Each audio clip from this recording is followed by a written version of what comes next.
ప్రభువైన యేసుక్రీస్తు నామములో మీకు సమాధానం కలుగునుగాక. షలోం. నిర్గమకాండము 23వ అధ్యాయము 25వ వచనము. నేను నీ మధ్య నుండి రోగమును తొలగించెదను. మళ్ళీ చదువుతాను, జాగ్రత్తగా వినండి. నేను నీ మధ్యలో నుండి రోగమును తొలగించెదను. దేవుని నామానికి స్తోత్రం కలుగునుగాక. ఈ వచనాన్ని మీరు ధ్యానించినట్లయితే, నీ ఆహారమును నీ నీళ్లను నేను ఆశీర్వదించేదను అని వాక్యం రాయబడి ఉంటుంది. ప్రియులారా, జాగ్రత్తగా గమనించండి.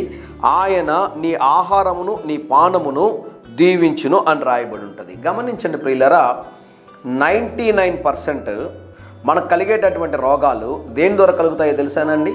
మనము త్రాగేటటువంటి నీరు ద్వారా, మనం తినేటటువంటి తిండి ద్వారానే మనకు కలుగుతాయి. అందుకని దేవుడు అంటున్నాడు, నీ ఆహారమును నీ పానమును నేను దీవించేదను అంటున్నాడు. మరొక శ్రేష్టమైన వాగ్దానం దేవుడు ఇస్తూ ఉన్నాడు. నేను నీ మధ్య నుండి రోగమును తొలగించేదను. దేవుని నామానికి స్తోత్రం కలుగునుగాక. భోజనం చేసేటప్పుడు కొంచెం మీరు జాగ్రత్తగా తినాలని మనవి చేస్తూ ఉన్నాను.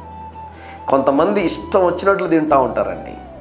ఇష్టం వచ్చినట్లు తినేసి నడిచేటప్పుడు నేను చూస్తూ ఉంటాను, అడుగు మీద ఒక అడుగు వేయడం కూడా కష్టమైపోతుంటుంది వారికి. కారణం ఏంటంటే కష్టపడరండి. శారీరక శ్రమ లేకుండా కూర్చొని తింటూ ఉంటే ఎలాగా?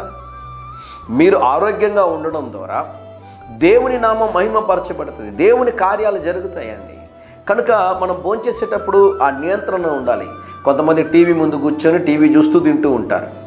ఎన్ని ప్లేట్లు తింటున్నారో తెలియదు వారికి. భోజనం చేసేటప్పుడు జాగ్రత్తగా ఉండాలని దేవుని సేవకుడుగా మీకు మనవి చేస్తూ ఉన్నాను. ఈరోజు ఉదయకాల సమయంలో దేని ద్వారా మీకు అనారోగ్యం కలిగిందో ఆలోచన చేయండి. ముందు మీకు వచ్చినటువంటి అనారోగ్య సమస్యకు గల కారణం ఏంటి? మీ నిర్లక్ష్యమేనా? ఒకవేళ మీ నిర్లక్ష్యం అయితే సరి చేసుకోవడానికి ప్రయత్నం చేయవలసిందిగా మనవి చేస్తున్నా. దేవుడు మీకు ఇస్తున్న శ్రేష్టమైన వాగ్దానము, మీ యొద్ద నుండి రోగమును దేవుడు తొలగించబోతున్నాడు. దేవుని నామానికి స్తోత్రం కలుగునుగాక. ధైర్యంగా ఈ దినాన్ని ఎదుర్కోండి. దేవుని సన్నిధి మీకు తోడుగా వచ్చునుగాక. ప్రియ పరలోకపు తండ్రి, ఈరోజు మా ప్రియులు ఎవరైతే అనారోగ్యంతో ఉన్నారో వారిని ముట్టి స్వస్థపరచి సంపూర్ణమైన ఆరోగ్యము వారికి దయచేయమని యేసు నామములో ప్రార్థిస్తున్నాము తండ్రి. Amen, amen.